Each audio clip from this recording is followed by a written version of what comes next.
Hello' everyone, সকলোকে জনালোঁ good evening. আশা কৰিছোঁ মোৰ এই মিনি ব্লগটো অলপ কিবা এটা হ'লেও ভাল লাগিব আপোনালোকৰ।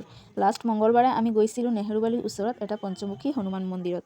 বতৰটো গোটেই দিনটো সেমেকা আছিল যদিও সন্ধিয়া পিছত আমি ওলাই যোৱাৰ পিছতেই বৰষুণটো দিলে। যিহেতু ভগৱানৰ ওচৰত যাম বুলি ওলাইছিলোঁ, সেইকাৰণে আৰু উভতি ঘৰলৈ অহা নাই।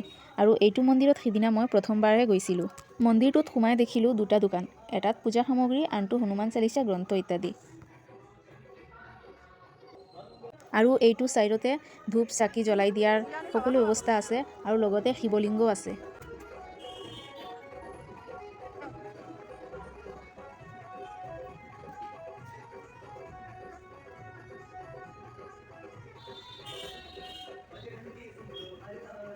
এতিয়া বলক আমি হনুমানজী দৰ্শন কৰোঁ।